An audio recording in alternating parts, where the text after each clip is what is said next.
Primeira leitura. Livro do Deuteronômio. Assim Moisés falou ao povo: O sacerdote receberá de tuas mãos a cesta e a colocará diante do altar do Senhor teu Deus. Dirás, então, na presença do Senhor teu Deus: Meu pai era um arameu errante que desceu ao Egito com um punhado de gente e ali viveu como estrangeiro. Ali se tornou um povo grande, forte e numeroso. Os egípcios nos maltrataram e oprimiram, impondo-nos uma dura escravidão. Clamamos então ao Senhor, o Deus de nossos pais, e o Senhor ouviu a nossa voz e viu a nossa opressão, a nossa miséria e a nossa angústia. E o Senhor nos tirou do Egito com mão poderosa e braço estendido, no meio de grande pavor, com sinais e prodígios. E conduziu-nos a este lugar e nos deu esta terra, onde corre leite e mel.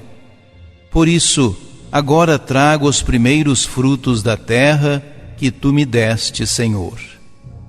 Depois de colocados os frutos diante do Senhor teu Deus, tu te inclinarás em adoração diante dele.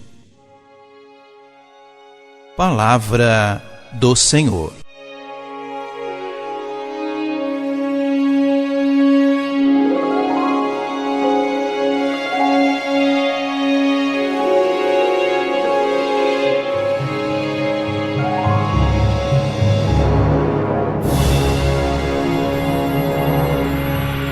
O livro do Deuteronômio se apresenta como um grande discurso que ocorre entre a chegada do povo à fronteira da terra prometida e a entrada nela e sua conquista, narradas em Josué e Juízes.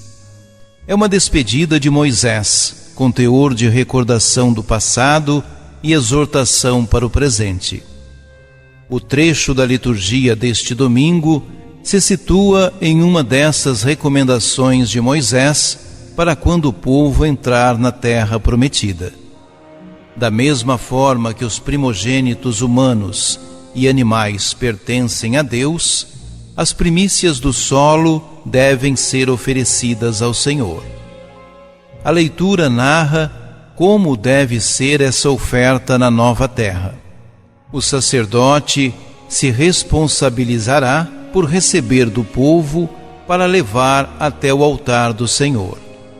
Em seguida, Israel deverá recordar a própria história, reconhecendo a ação libertadora de Deus.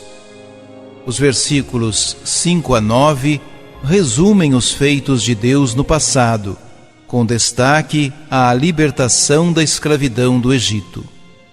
Recorda-se que os pais eram andarilhos errantes até chegar ao Egito. Depois, esses pais se multiplicaram e se tornaram uma nação forte e numerosa, a ponto de causar ameaças aos egípcios. Por isso, estes os escravizaram, para que não se rebelassem. Então, os israelitas clamaram ao Senhor. Ele agiu, fazendo o povo sair daquela opressão e conduzindo-o a um lugar onde mana leite e mel. Essa confissão de fé se desenvolve por conta da memória do povo e do reconhecimento da atuação de Deus na história. Os 40 anos passados pelo povo no deserto foram um tempo oportuno para a experiência de fé. Deus se manifesta nos acontecimentos, na vida e na nossa percepção das coisas. Tal como o povo de Israel, olhemos nosso passado e nosso presente como narrativas das maravilhas de Deus realizadas em nosso favor, a fim de confessarmos a fé no Senhor.